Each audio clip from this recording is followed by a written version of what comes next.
मित्रों नमस्कार, राम राम। मैं आचार्य तरुण शर्मा सरल ज्योतिष से इस कार्यक्रम में आप सभी का हार्दिक स्वागत करता हूं। स्वागत के साथ ही साथ आज हम चर्चा करने जा रहे हैं हरतालिका व्रत के बारे में। इसे तीज व्रत भी कहा जाता है।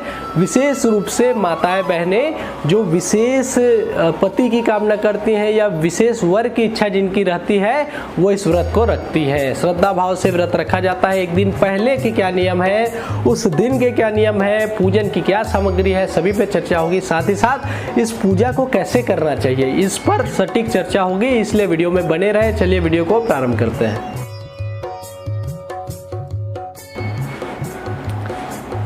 मित्रों सबसे पहले आप जान जाइए कि इस व्रत पूजा में हमें क्या सामग्री को लाना चाहिए। आइए उसी पर चर्चा करते हैं। हरतालिका व्रत में केले के खंबे, दूध, सुहाग की पिटारी, सुहाग के समान गंगा जल, दही, तरकी, चूड़ी, अक्षत यानी चावल, घी, बिछिया, माला, फूल, शक्कर, कंघी, गंगा मृतिका, गंगा से जुड़ा हुआ मिट्टी आता है, शहद, सीसा यानी दर्पण, चंदन, कलश, नारा डोरा है ना यानी रस्सी वगैरह रहता है, केसर, दीपक, सुरमा, फल, पान, मिश्री, धूप, कपूर, सुपारी, महाऊर, बिंदिया, वस्त्र, सिंदूर, पकवान में अच्छी चीज़ें जो भगवान को चढ़ता भी है, मीठी चीज़ें विशेष, यज्ञोपवीत, रोली और मिठाई, ये सभी चीज़ें हमको पूजा सामग्री में हमको अवश्य रूप से रखना चाहिए। आइए जानते हैं कि हमको व्रत कैसे करना चाहिए। मित्रों आइए जानते हैं कि हरतालिका तीज जो व्रत है उससे एक दिन पहले हमको क्या करना चाहिए। उससे एक दिन पहले महिलाओं को शरीर को हल्का करने के लिए चावल यानी भात और करेले की सब्जी खानी चाहिए। साथ ही खीरा का फल हमको इस दिन लेना चाहिए, इससे शरीर हल्का होता है। साथ ही पूजा में हमारा मन लगता है। भोजन ज़्यादा ना लेवे, भूख जितना ही लेवे या भूख से थोड़ा कम ही लेवे। अब अगले दिन की भी व्यवस्था करनी रहती है।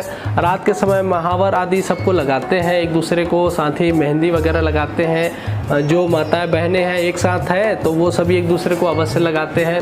साथ ही साथ अगले दिन सुबह उठते ही भगवान शिव पार्वती जी का ध्यान करते हैं और विनती करते हैं कि आज पूजा में आप पूरा सहयोग करें। और सुबह से उठ करके ही घर को लिपना पोतना और साथ ही साथ इस पूजा की सामग्रियों को एकत्रित करना, अपने स्वच्छ स्थान पे भगवान का एक मंडप बनाना रहता है। केले के 4 स्तंभ लेने पड़ते हैं। अगर केले का स्तंभ ना हो तो विशेष करके फुलहारी एक बनाना पड़ता है। शिव पार्वती जी का विशेष रूप से शिवलिंग और पार्वती माता जी का वहाँ पे मिट्टी से बनाया जाता है। साथ ही साथ सुबह में ही संकल्प किया जाता है, क्योंकि स्नान ध्यान सब हो गया, उसके लिए हम पूजा की तैयारी में लगे हैं। अब उसके बाद हमको हाथ में चावल फूल लेकर के विनती करना चाहिए कि हे भोलेनाथ, हे माता पार्वती, आप सभी इस पूजा को स्वीकार करें और मुझे अखंड सौभाग्यवती व्रत का फल मुझे अवश्य प्रदान करें। साथ ही साथ मेरे पूर्व जन्म के जो पाप होंगे उसको दूर करें। इस जन्म में भी मुझे शक्ति दीजिए। साथ ही यथाशक्ति यथा भक्ति का भी आप, अगर आपको लगता है कि मैं निर्जला रह सकती हूँ तो बहुत अच्छी बात है। अगर ना होते बने तो आपको यथाशक्ति यथा भक्ति का भी संकल्प ले लेना चाहिए। साथ ही साथ माताएं बहनों को इस दिन प्रेम व्यवहार से अपने बच्चों के साथ रहना चाहिए और अपने घर में भगवान का सदा ध्यान करना चाहिए, क्योंकि ये पूरा व्रत है। तो व्रत में हमेशा मंगल गीत, या तो चाहे तो आप मंगल गीत चला सकते हैं या गा सकते हैं, गाना विशेष चाहिए। साथ ही साथ भगवान का ओम नमः शिवाय, ओम नमः शिवाय, भगवान जी का कोई ना कोई भजन कीर्तन या स्तोत्र को हम जरूर पढ़ सकते हैं।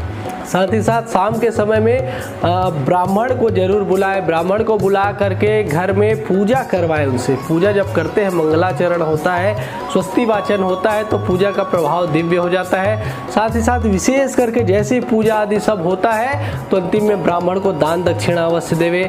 जैसी दक्षिणा देंगे उसके साथ साथ विशेष चीज़ों को जो पकवान बनाए उनको भी पंडित जी को देना चाहिए और उनको विदा करना चाहिए। उसके बाद रात्रि जागरण भी होता है। इसके बहुत सारे नियम हैं, इनकी बहुत सारी कथाएं हैं, उनको मैं अभी लिंक मैं आपको दे देता हूं, वीडियो के अंत में भी आपको दे दूंगा, डिस्क्रिप्शन में भी आप देख लेंगे कि व्रत कथा क्या है। व्रत कथा उसमें विस्तार से आपको बताया गया है। इस वीडियो के बाद अवश्य उस वीडियो को आप देखें। जब माता पार्वती जी ने अखंड व्रत किया, ये कठोर व्रत किया, तब भोले बाबा जी उनको पति के रूप में मिले।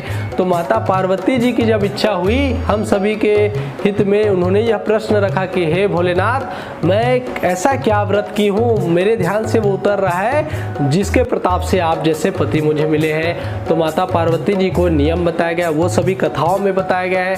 साथ ही साथ बोला गया कि इस दिन रात्रि जागरण अवश्य करना चाहिए। हमको प्रयास ये करना चाहिए कि मध्य रात्रि तक कम से कम की स्थिति में मध्य रात्रि तक हमको अवश्य जगना चाहिए।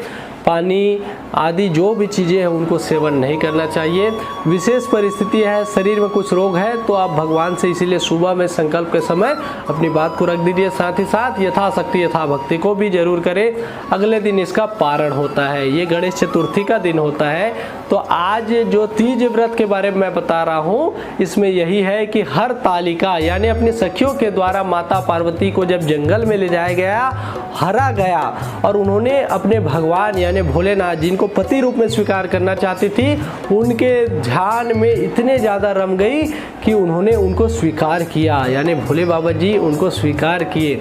इतना तप किया उन्होंने। तो इसलिए हमको भी भोलेनाथ से विनती करनी चाहिए कि हमारे जो पतिदेव है उनको विशेष रूप से दीर्घायु प्रदान करें और हमें अखंड सौभाग्यवती का विशेष फल प्रदान करें। तो आप सभी का यह व्रत शुभ हो। ऐसे भगवान जी से जुड़े हुए हमको कुछ विशेष मंत्रों को अवश्य बोलना चाहिए और शिव शिव शिव शिव शंभु शंभु शंभु शंभु भोलेनाथ जी का ध्यान करते रहना चाहिए। तो भगवान का नाम लेते हुए इस वीडियो को मैं यहाँ पे विराम देता हूँ। अगले वीडियो में और कुछ बातों पे चर्चा होगी। साथ ही साथ वीडियो अच्छा लगा हो तो वीडियो को लाइक, शेयर और साथ ही साथ चैनल को सब्सक्राइब करना ना भूले। मेरे साथ सदा जुड़े रहें। सरल ज्योतिष कार्यक्रम में आप सभी का मैं सादर धन्यवाद करता हूँ। मित्रों नमस्कार, राम राम, जय सिया राम।